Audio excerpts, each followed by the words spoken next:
प्रभु यीशु मसीह के नाम से सबको जय मसीह की। आज का वचन है 22वां भजन संगीता, उसका 7 वचन।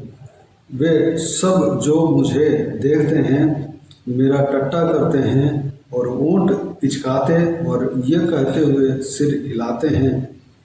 8 वचन में, अपने को यहोवा के वश में कर दे, वही उसको छुड़ाए, वह उसको वारे क्योंकि वह उससे प्रसन्न है।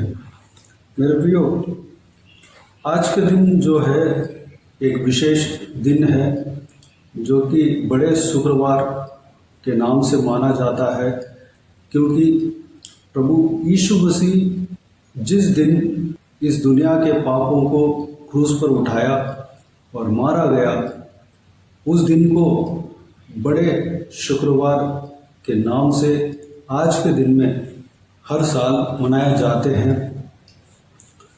आज के दिन बहुत विशेष दिन है, क्योंकि प्रभु यीशु मसीह जिस काम के लिए इस धरती में जन्म हुआ, उस काम को पूरा किया हुआ दिन जो है फ्राइडे का दिन है, यानी कि 7वां दिन से पहले 6ठा दिन क्रूस पर चढ़ाया और मार दिया गया, जो कि उसी काम के लिए इस धरती में प्रभु यीशु मसीह आया था, जो कि इस दुनिया के सारे लोगों के पापों के लिए एक पवित्र बलि का ज़रूरत है, पवित्र लहू बहने का ज़रूरत है।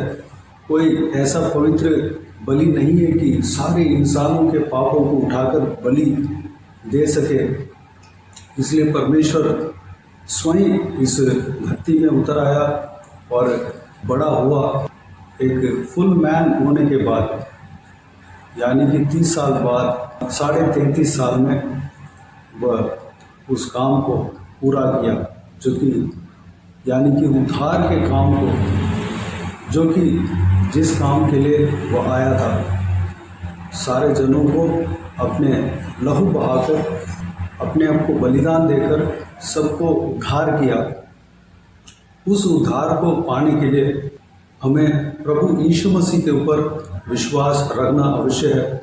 प्रभु यीशु मसीह के ऊपर विश्वास रखते हैं तो हम प्रभु यीशु मसीह का उद्धार में भागीदार होंगे। हम क्या विश्वास करना चाहिए? प्रभु यीशु मसीह परमेश्वर के पुत्र है, वही इस संसार के उद्धार करता है, हर मानव जाति के उद्धार करता है, वह सृष्टि करता है, वह परमेश्वर है। वह हमारे लिए क्रूस पर लहू बहाया, मारा गया, गाड़ा गया, तीसरे दिन मुर्दों में से जी उठा, आज भी वह जिंदा है, जीवित है। इस बात को विश्वास करना है और कन्फेस करना है, अंगीकार करना है, मुंह से बोलना है, तो आप उद्धार पाएंगे। जो भी पाप आपने किया पुराने ज़माने में, यानी कि पुराना नियम के काल में, प्रभु यीशु मसीह क्रूस पर चढ़ाया जाने से पहले आपको आपके पापों के लिए दंड भुगतना पड़ेगा। परमेश्वर का नियम ये कहता है, अगर आप दंड नहीं भुगतेंगे तो परमेश्वर एक मार्ग को रखा था, आपके बदले में कोई भी जानवर का लहू बहाया जाना चाहिए, नहीं तो आप या मैं, हमारे पापों से हम बच नहीं सकते। लेकिन इस नया नियम के काल में हमें ऐसा करना नहीं पड़ता। जो भी हम अनजाने से पाप किया है, जो भी हम गलती किया है, जो भी हम गुनाह किया है, प्रभु यीशु मसीह के सामने मानकर माफ़ी मांगते हैं तो प्रभु यीशु हमें माफ़ कर देगा और हमें पवित्र कर देगा। मेरे प्रियो, आज के इस उद्धार के दिन में परमेश्वर प्रभु यीशु मसीह किस तरह दुख उठाया, उस विषय के बारे में आज हम देखने वाले हैं। बहुत सारे दुख उठाए हैं। उनके मांस जो है, जो सींचा हुआ जमीन की तरह, यानी कि बोने से पहले जो हल चलाते हैं, जमीन में हल चलाते हैं, उस तरह उनके शरीर हो गया था। इतना ज़्यादा घायल हो गया था, उनके शरीर में हड्डियां दिख रही थी और उनके शरीर में जितने भी लहू था, आखिरी बूंद तक का लहू बहा दिया गया, आखिरी बूंद तक का लहू बहने तक जो रोम के सेना सिपाही नहीं छोड़े, उस काम के लिए इस धरती में प्रभु यीशु मसीह आया। उसमें प्रभु यीशु मसीह के साथ जो घटना घटी उसमें से एक जो है, लोग उनको बहुत ठट्टा कर रहे थे, निंदा कर रहे थे। प्रभु यीशु मसीह क्रूस पर चढ़ाया जाने से पहले सेवकाई किया करते थे। 3.5 साल वह परमेश्वर के राज्य के बारे में लोगों को सुनाया था। उस जमाने में, उस समय में प्रभु यीशु मसीह का प्रचार को जो भी लोग ग्रहण नहीं किए थे, प्रभु यीशु मसीह को मिटाना चाह रहे थे, प्रभु यीशु मसीह को परमेश्वर के पुत्र करके नहीं जान रहे थे, ग्रहण नहीं कर रहे थे, वह लोग और बहुत सारे जन, यहूदी लोग, जब प्रभु यीशु मसीह क्रूस पर जब चढ़ाया गया था, उस समय उनको देखकर ठट्टा करने लगे, ओंठ पिचकाने लगे, ओंठों को बिछाने लगे, जो कि वो लोग ये कह रहे थे ये तो परमेश्वर का पुत्र है, अपने को परमेश्वर का पुत्र कहकर घूमते फिरा था, लेकिन आज वह क्रूस पर टंगा हुआ है। अगर वाकई में परमेश्वर के पुत्र हो तो यहोवा के वश में अपने आप को कर दे, वही उसको छुड़ाए, वह उसको उबारे, क्योंकि वह उससे प्रसन्न है। इस तरह की वह सीधी बात नहीं बल्कि टट्टा करने लगे, निंदा करने लगे। मेरे प्रियो, इस बात को हम 109वां भजन संगीता में भी हम देख सकते हैं। उसमें 25 वचन में इस प्रकार लिखा हुआ है, मेरी तो उन लोगों में नाम धराई होती है, जब वे मुझे देखते तब सिर हिलाते हैं। मेरे प्रियो, प्रभु यीशु मसीह जो है निंदा सहा। हम मत्ती रचित सुसमाचार में इस तरह हम देखते हैं, मत्ती रचित सुसमाचार उसका 27 अध्याय 39 वचन में इस प्रकार लिखा हुआ है, आने जाने वाले सिर हिला हिलाकर उसकी निंदा करते थे।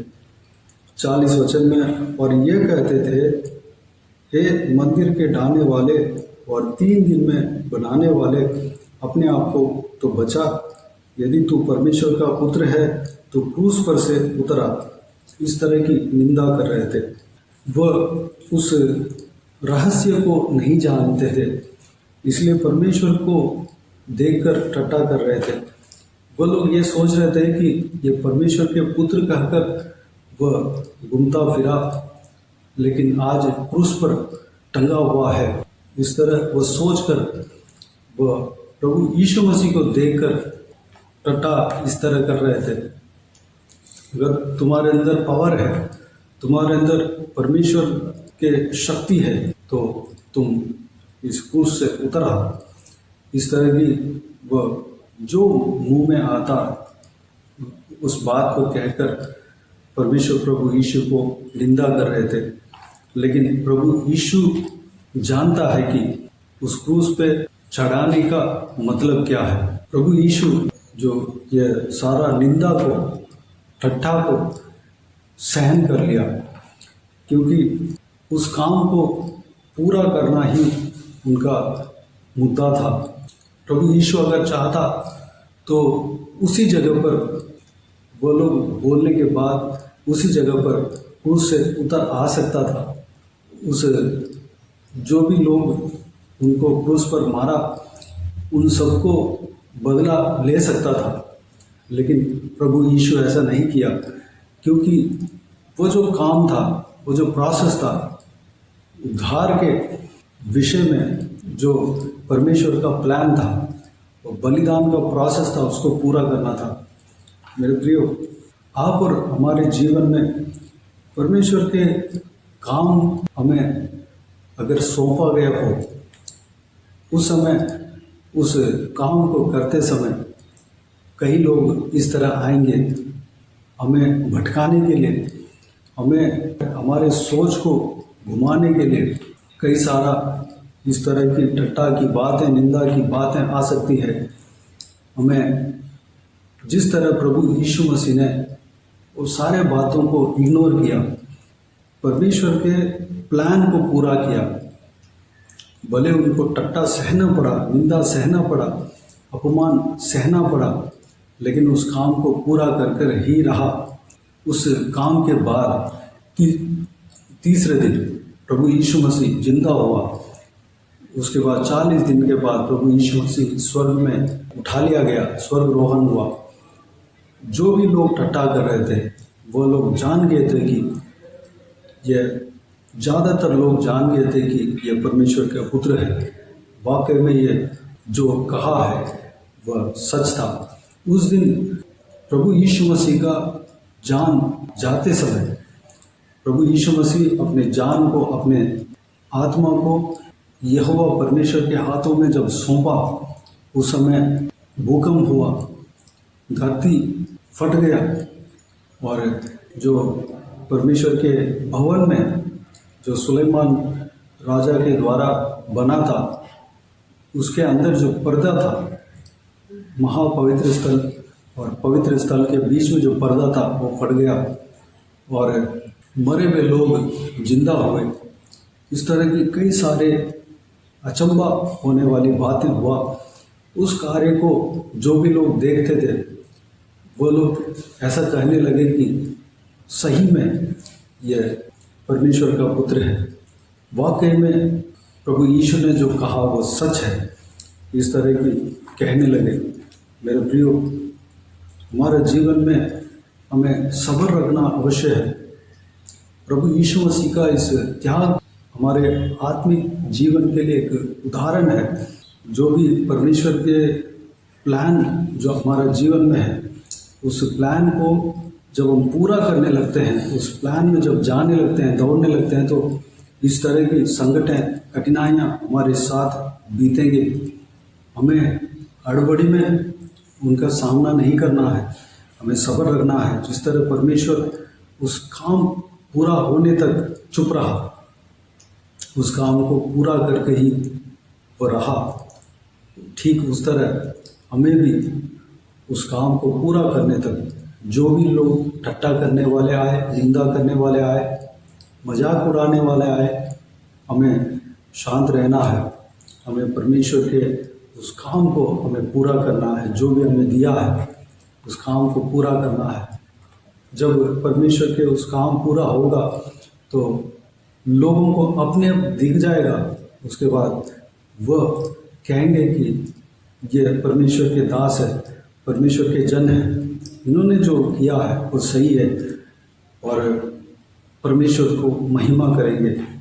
मेरे प्रियो, आज का इस विशेष दिन में हमें परमेश्वर प्रभु यीशु मसीह के त्याग को, क्रूस के त्याग को स्मरण करना अवश्य है, क्योंकि उतना बड़ा उद्धार के काम इस धरती में, इस दुनिया में किसी ने भी नहीं किया। इस धरती के लोगों के लिए, हर एक मानव जाति के लिए, जो प्रभु यीशु को नहीं भी जानता हो उनके लिए भी प्रभु यीशु मसीह अपने जान को कुर्बान दिया। 2000 साल पहले क्रूस पर वह चढ़ाया गया। उस समय रोमियों के पनिशमेंट में एक बहुत कठोर पनिशमेंट था, जो दंड क्रूस पर चढ़ाया जाना। उस पनिशमेंट को प्रभु यीशु मसीह सहा। मेरे प्रियो, उस बलि को, उस त्याग को, उस कुर्बान को हमें स्मरण करना है। उसके लिए परमेश्वर को धन्यवाद देना है, स्तुति करना है। एक इंसान अपने दोस्त के लिए हो सकता है कि अपने जान दे दे, लेकिन परमेश्वर उनके खिलाफ जो पाप कर रहे थे, उनको जो निंदा कर रहे थे, उनको जो टट्टा मजाक उड़ा रहे थे, उनके लिए भी अपने जान को कुर्बान दिया। उनके लिए भी वह ये सारे दुखों को सहा, उनके लिए छोट खाया। परमेश्वर के जो दुख उठाने का जो संभव है, उसको जब हम मनन करेंगे तो पूरे दिन ही नहीं बल्कि उससे ज़्यादा वक्त बीत जाएगा। उतना ज़्यादा दुख उठाया है, उनको जो कानून से ज़्यादा कोड़ा मारा है, और हाथों में दोनों हथेली में कील ठोका, दोनों पाँव में कील ठोका है, उनको क्रूस पर लटकाया गया है, बर्छी से बंजर में बेधा और उसमें से जल निकला क्योंकि लहू खत्म हो गया। मेरे प्रियो, ये सारे परमेश्वर के इस त्याग को आज हमें स्मरण करना है और परमेश्वर को स्तुति करना है, आराधना करना है, धन्यवाद देना है, क्योंकि इतना बड़ा त्याग जो है हमारे लिए कोई नहीं दे सकता। इतना बड़ा उद्धार के काम जो है हमारे लिए कोई किया नहीं है, केवल परमेश्वर ही, प्रभु यीशु मसीह ही हमारे लिए इतना बड़ा कुर्बान दिया है, इतना बड़ा त्याग दिया है, इतना बड़ा दंड हमारे लिए सहा है। उनको हमें धन्यवाद देना है, उनके ऊपर हमें विश्वास करना है। इस बड़े से बड़ा उद्धार जो हमें मिला है, हम भाग्यशाली हैं। तो आइए मेरे प्रियो, इस विशेष दिन के लिए परमेश्वर को धन्यवाद दें, स्तुति करें। परमेश्वर का इस बड़े उद्धार के काम के लिए परमेश्वर को धन्यवाद दें, स्तुति करें। उस उद्धार के काम को स्मरण कर कर परमेश्वर को धन्यवाद दें, उनको आराधना करें, उनको महिमा करें। आइए हम प्रार्थना में जाएं। प्यारे पिता दयालु परमेश्वर, आपको धन्यवाद देता हूँ आज का इस बड़े दिन के लिए, आपको धन्यवाद देता हूँ परमेश्वर। जो भी वचन आपने दिया उस बहुमूल्य वचन के लिए धन्यवाद देता हूँ परमेश्वर। आपके उस क्रूस के त्याग के लिए आपको धन्यवाद देता हूँ। आप हमारे लिए नहीं बल्कि परमेश्वर इस धरती में जितना भी मानव जाति हैं, जो हालेलुया शुरुआत से लेकर परमेश्वर आखिरी तक जो जन्म हुए हैं, जन्म होने वाले हैं, उन सब के लिए आप अपने जान को परमेश्वर क्रूस पर बलिदान दिया है पिता, ताकि सारे जन उद्धार पा सके, अनंत जीवन में प्रवेश हो सके, नाश ना हो सके परमेश्वर।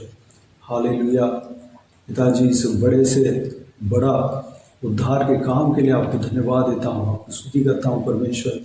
पिता, जीवन भर परमेश्वर इस प्रेम को स्मरण कर कर आपको धन्यवाद दें, तब भी हम हालेलुया हमारे धन्यवाद देने का कामों में हम रह जाएंगे परमेश्वर, हमारे अंदर कमी पाया जाएगा।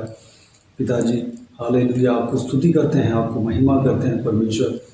पिता हालेलुया धन्यवाद देता हूँ परमेश्वर। आप हमारे लिए टट्टा सहा, निंदा सहा, लोगों ने आपको मजाक उड़ाया परमेश्वर, सारे बातों को आपने धीरज के साथ परमेश्वर आपने सहन कर लिया पिता। पिताजी वह धीरज हमारे अंदर देना पिता। यहोवा परमेश्वर आपके पिता ने, परमेश्वर स्वर्ग के पिता ने आपको जो काम दिया है उसको पूरा करने में परमेश्वर हालेलुया स्थिर रहा। पिताजी वह गुण हमारे अंदर देना पिता। हमारे लिए जो भी काम आप देते हैं उस काम को हम पूरा करने तक हम संयमी के साथ परमेश्वर धीरज के साथ अब रहने पाएँ पिता। उनके बीच में कोई भी लोग ठट्टा करें, निंदा करें, हमें मजाक उड़ाएं परमेश्वर हालेलुया, हमारे ध्यान को भटकाने के लिए कोई भी कोशिश करें, कुछ भी कोशिश करें पिताजी, हम वो सारे बातों को सहन करने पाएँ पिता। हमारे अंदर धीरज देना परमेश्वर, धन्यवाद। आपकी तरह हम बनने पाएँ, जैसे आप परमेश्वर दुख उठाया परमेश्वर हालेलुया। परमेश्वर हम भी आपके राज्य के लिए पिता दुख उठाने के लिए भी हम परमेश्वर खड़ा होने पाए पिता। धन्यवाद देता हूँ परमेश्वर। आपके उद्धार का काम बड़ा है परमेश्वर पिताजी। उस उद्धार को हम यूटिलाइज करने पाए परमेश्वर, हम उस उद्धार के मार्ग में हम चलने पाए, आपके पीछे हम चलने पाए पिता। इस उद्धार के काम को, आपके इस उद्धार के बड़े से बड़े त्याग को परमेश्वर लोगों को बताने पाए परमेश्वर। जो भी जन इस सुसमाचार को नहीं सुनाने पाए, उनको भी परमेश्वर उद्धार के मार्ग में लाने पाए, अनुग्रह देना। हर एक व्यक्ति को इस तरह चलाना परमेश्वर, हर एक जीवन में कार्य करना पिता। सारा व्यूअर्स को इसी तरह आशीष देना पिता, किसी की भी कोई भी कमी कटी ना होने देना, भरपूर आशीष देना। कोई भी जन बीमार हो, आपके हाथों में सौंपते हैं, उन्हें छूना, चंगा करना प्रभु यीशु मसीह के नाम से चंगा होने पाए। अगर किसी को दुख हो, तकलीफ हो, सारा दुख तकलीफ को दूर करना, परेशानी को दूर करना, आंसू को पहुँचना, जिनको जो कुछ भी प्रार्थना का विषय है, सारा प्रार्थना का विषय का उत्तर देना परमेश्वर। हालेलुया। महिलाओं को, छोटे बच्चों को, बुजुर्ग व्यक्तियों को, सभी को आपके हाथों में सौंपते हैं। सबके संग रहना, सुरक्षित रखना पिता, हर एक के संग बने रहना परमेश्वर, हर एक काम में आशीष देना पिता। धन्यवाद। बाकी सारे बातों का आपके हाथों में सौंपते हैं पिता। हर एक जो नौकरी करते हैं, बिजनेस करते हैं, जो घर का काम करते हैं, पढ़ाई करते हैं, सभी का काम में आशीष देना, तरक्की देना पिता। बच्चों को विशेष करके सुरक्षित रखना पिता। धन्यवाद। हालेलुया। आपके कलीसियाओं को आपके हाथों में सौंपते हैं, आशीष देना, सुरक्षित रखना, बढ़ाना और सीमा को बढ़ाना पिता। धन्यवाद। बाकी सारे बातों को आपके हाथों में सौंपते हैं। सारा आदर, महिमा, जलाल आपको मिलती रहे। सारा दुआ प्रार्थना को प्रभु यीशु मसीह के नाम से मांगते हैं, सुन और ग्रहण कर। आमीन आमीन। प्रभु यीशु मसीह के नाम से प्रभु यीशु मसीह का आशीष और अनुग्रह हम सभी के ऊपर बने रहे। आमीन आमीन। मेरे प्रिय, इस चैनल को सब्सक्राइब करें और शेयर करें। अगर किसी को भी प्रार्थना का विषय हो तो डिस्क्रिप्शन में दिए हुए नंबर पर कॉल करके प्रार्थना करा सकते हैं। हम आपके लिए प्रार्थना करेंगे। आप अपने व्यक्तिगत प्रार्थना में हमारे लिए प्रार्थना कीजिए। इस सेवकाई के लिए, सेवकाई का उन्नति के लिए, सेवकाई में जुड़े हुए हर एक जन के लिए, हर एक आत्मिक उन्नति के लिए, तरक्की के लिए, आत्मिक आशीष के लिए, संसारिक आशीष के लिए, पारिवारिक आशीष के लिए प्रार्थना करें। प्रभु यीशु आप सबको आशीष दें। इस सेवकाई के द्वारा परमेश्वर आपके जीवन में कार्य किया हो वो भी हमें बता सकते हैं, ताकि हम सब मिलकर परमेश्वर को धन्यवाद दे सके, महिमा कर सके। प्रभु यीशु आप सबको आशीष दे। आमीन आमीन।